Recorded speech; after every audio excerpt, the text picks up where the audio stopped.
আগে যা তুমি তো উঠাইবো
नाम जब कहूँ 108 उपनिषद एसेंस को नहीं कि सर्ववेद बोलेगा हरिनाम सार 108 उपनिषद सारांश हूँ हरिनाम कि 108 गोपीगण को मुखरे हरिनाम राइट तेणु 108 गोपी कहले 108 साधु गोपी मान हूँ लक्ष्मी साधारण नारी लक्ष्मी सब तेणु समस्ते हरिनाम तेणु मन रखिकी आम जप कर जो 3टा एम कर एम कर तीनटा बुढ़ा आंगुल ये दीटा है एम एम धर माला अच्छी बैग अच्छी मुझे धरती के ये 3टा आंगुल काम कर बुढ़ा आंगुल बीसी एम मिडिल फिंगर 3टा एम धर ओके ये जो माला अच्छी तले गोड़ बाज तले बाज से मुणा मुणा भितर कौन कले हाथ भर्ती करते ये आंगुठीटा को बीसी आंगुठी विश्व आंगुठी এইটা को কোনটা আঙুল রইলা তো ধইলা কোনটা আঙুল এই দিকে এইটা চলবে এমনি এমনি ধরে তিন মিশে লাগছে চলবে କିନ୍ତୁ ଧଇଲେ ଏଇଟା ଧଇଲା, ଏଇଟା ଆସିଗଲା। କାହିଁକି? ତାର ଉଦ୍ଦେଶ୍ୟ ହଉଛି ଏବେ ଯୋଉ ଜପ କରୁଛେ ଆଖି ଆଗେ ନିଦ ପଡ଼ିଯାଉଛି, ଇଏ ଶାନ୍ତି ଇଏ କରିବ। ତେଣୁ ଇଏ ସିଧା କଲା ମାନେ ଆମେ ଯେତେ ସିଧା ରଖିଥିବା ଆମର ମନଟା ମଧ୍ୟ କଣ ସତର୍କ ରହିବ। ଆମେ ଯଦି ମନ ମରିଯାଉଛି ତାହେଲେ ଆଙ୍ଗୁଠି ଚାଲିବ। ତେଣୁ ଆଙ୍ଗୁଠି ସିଧା ରହିଲା ମାନେ ମନ ବି ସତେଜ ରହିବ। ତେଣୁ କେମିତି ବୁଝିପାରିଲ କଥା କେମିତି ଧରିବାକୁ ପଡୁଛି?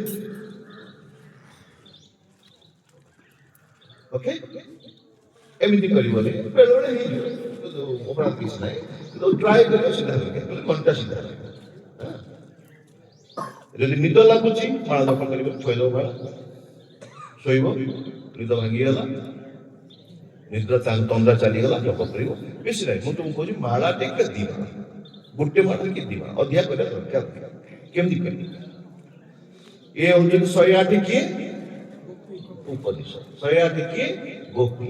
ଆମେ କୃଷ୍ଣଙ୍କ ମଝି, କୃଷ୍ଣଙ୍କ ମଝି। ତେଣୁ ମନେ ରଖ, ଭଗବାନ ଚାରିପଟେ ସବୁବେଳେ 108 ଉପନିଷଦ ଅର୍ଥାତ୍ ସମସ୍ତ ଜ୍ଞାନ, 108 ଜ୍ଞାନ, ସମସ୍ତ ଜ୍ଞାନର ସାରବସ୍ତୁ ଭଗବାନଙ୍କ ଚାରିପଟେ କରୁଛନ୍ତି।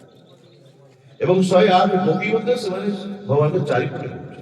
108 ଲକ୍ଷ୍ମୀ, ଶତ ସହସ୍ର ଲକ୍ଷ୍ମୀ ସେବ୍ୟମାନ, ଭଗବାନଙ୍କୁ ଶତ ଶତ ଲକ୍ଷ୍ମୀ ସେବା କରୁଛନ୍ତି ଭଗବାନ। ସେ ହଉଛନ୍ତି ସେଇ ଭାବରେ ମାଳା କରୁছে। ତେଣୁ କେଉଁ ମାଳା କରେ ଭିତରେ ଗଲେ ଦେଖିବ। ତେଣୁ ଏଇ ଯଦି ଧଇଲ, ପ୍ରଥମେ ଗାଇବ, ବସ୍ତୁ ଗାଇବ ଜୟ ଶ୍ରୀକୃଷ୍ଣ ଚୈତନ୍ୟ,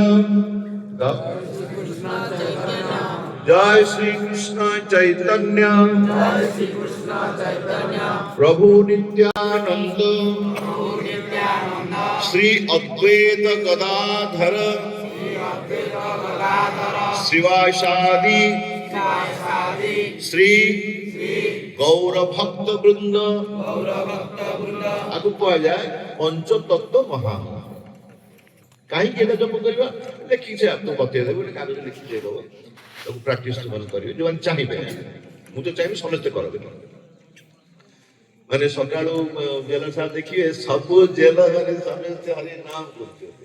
ଯଦି ସେପରି ସମ୍ଭବ ହୁଏ, ଆମର ଚେଷ୍ଟା ଯଦି ସଫଳ ହୁଏ, ଜଣେ କଲେ ବି ସଫଳ। ତେଣୁ ଆମେ ଶ୍ରୀକୃଷ୍ଣ ଚୈତନ୍ୟ ଲେଖି ଦେଇଦେବେ, କାଗଜ ଲେଖି ଦେଇଦେବେ, ସେଟା ସାର ପାଖରେ ରହିବ, ସମସ୍ତେ ଯିଏ ଚାହିଁବ ତାକୁ ଲେଖିକି ନେଇଯିବ। ଶ୍ରୀକୃଷ୍ଣ ଜୟ ଶ୍ରୀକୃଷ୍ଣ ଚୈତନ୍ୟ ପ୍ରଭୁ ନିତ୍ୟାନନ୍ଦ ଶ୍ରୀ ଅଦ୍ବୈତ ଗଦାଧର ଶ୍ରୀବାସାଦି ଶ୍ରୀ ଗୌର ଭକ୍ତ ବୃନ୍ଦ। ଏଇଟା ଟିକେ କଷ୍ଟ, ଆମେ ହରିନାମ ତ କରିଦେଲେ ବର୍ତ୍ତମାନ, ଏଇଟା ଟିକେ ଶିଖିବାକୁ ପଡ଼ିବ, ପ୍ରାକ୍ଟିସ କରିବାକୁ ପଡ଼ିବ। କାହିଁ କରିବା ଏଇଟା କଷ୍ଟ ପଡ଼ିବ? କାରଣ ଶ୍ରୀ ଚୈତନ୍ୟ ମହାପ୍ରଭୁ, ଯେମିତି କହିଲି, ଭଗବାନ କୃଷ୍ଣ ଜଗନ୍ନାଥ ସ୍ୱୟଂ ଭଗବାନ ଶ୍ରୀକୃଷ୍ଣ ଆଚାର୍ଯ୍ୟ ରୂପରେ ଆସୁଛନ୍ତି ଏବଂ ଆମକୁ ଶକ୍ତି ପ୍ରଦାନ କରୁଛନ୍ତି। ନହେଲେ ହରିନାମ କରିବାର ଶକ୍ତି ଆମର ନାହିଁ। ହରିବାର ଶକ୍ତି ସେ ଆମର ସେ ସ୍ଥିତି ନାହିଁ ପ୍ରଭୁଙ୍କର ନାମ ଜପ କରିବା।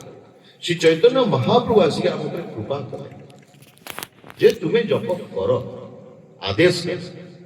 ସେ ଆଦେଶରେ ଆମେ ଜପ କରୁଛେ, ଗୁରୁଙ୍କର ଆଦେଶ, ଜପ କର, ଆମେ ଆଦେଶ ମନ ଇଚ୍ଛା ନୁହେଁ।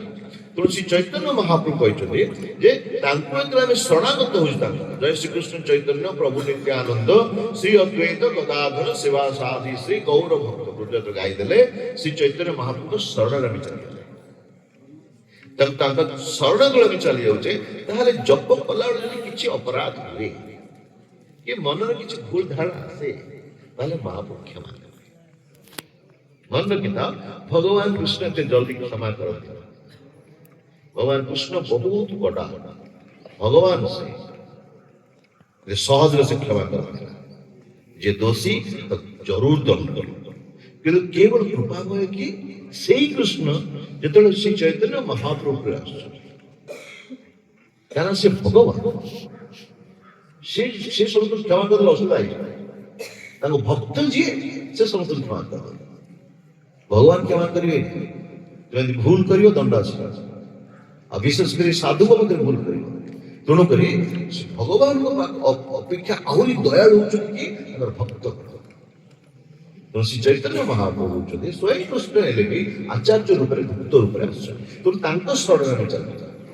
ତ ଗଲେ ଯଦି ହରିନାମ କଲା ବେଳେ କିଛି ଭୁଲ ଧାରଣା ଆସିଯାଉଛି, ଭଲ ମନରେ କିଛି ଅପରାଧ ଆସିଯାଉଛି, ପାପ ଭାବ ଆସିଯାଉଛି, ୟା କଣ ଗୋଟେ କିଛି ଭୁଲ ଆସୁଛି, ଭଗବାନ ମହାପୁରୁଷଟାକୁ କ୍ଷମା କରିଦେବେ। ଆମେ ସାଙ୍ଗେ ନାମ ଦେବା, ଓକେ। ଯଦି ତାହା ନ କରିବା ତାହେଲେ ଦଣ୍ଡ ଆସିଯିବ। ଋଷିଆ ଭଗବାନ କୃଷ୍ଣ ଏତେ ସହଜ କଥା ନୁହନ୍ତି। ଭଗବାନ କୃଷ୍ଣଙ୍କ ହାତରେ ରହିଛି ଶଙ୍ଖ ଚକ୍ର, ଗଦା ପଦ୍ମ। ଶଙ୍ଖ ଚକ୍ର ରହିଛି କାହା ପାଇଁ? ଚକ୍ର ରହିଛି କାହା ପାଇଁ? ଦୁଷ୍ଟ ପାଇଁ। ମନେ ରଖିଥା, ତୁ ଦୁଷ୍ଟାମି କଲେ ଚକ୍ର ଆସିଯିବ। ତେଣୁକରି ଆମେ ସବୁବେଳେ ମହାପ୍ରଭୁ ଶରଣାଗତ ହେଇଯିବା। ମହାପ୍ରଭୁ ଶରଣାଗତ ହେଇଗଲେ ଭୁଲ ଯଦି ବି ହେଇଗଲା ମାନସରେ, ତାର ମଧ୍ୟ କ୍ଷମା ଅଛି। ଜାଣି ଶୁଣି ନୁହେଁ, ଅଜଣାତ ହେଇଗଲା। ତେଣୁକରି ଚୈତନ୍ୟ ମହାପ୍ରଭୁ ଶରଣାଗତ ହେବା ନିହାତି ଆବଶ୍ୟକ। ନହେଲେ ଭଗବାନ ଶ୍ରୀକୃଷ୍ଣଙ୍କର ନାମ ଆମେ ଜପ କରିପାରିବା ନାହିଁ, ଆମର ସେ ଶକ୍ତି ନାହିଁ। ଏବଂ ତାପରେ ଆମେ କଣ ଜପ କରୁଛେ? ହରେ କୃଷ୍ଣ ହରେ ରାମ, ହରେ କୃଷ୍ଣ କୃଷ୍ଣ କୃଷ୍ଣ ହରେ ହରେ, ହରେ ରାମ ରାମ ରାମ ହରେ ହରେ। ଏଠି ହରେ କିଏ? ଶ୍ରୀମତୀ ରାଧାରାଣୀ।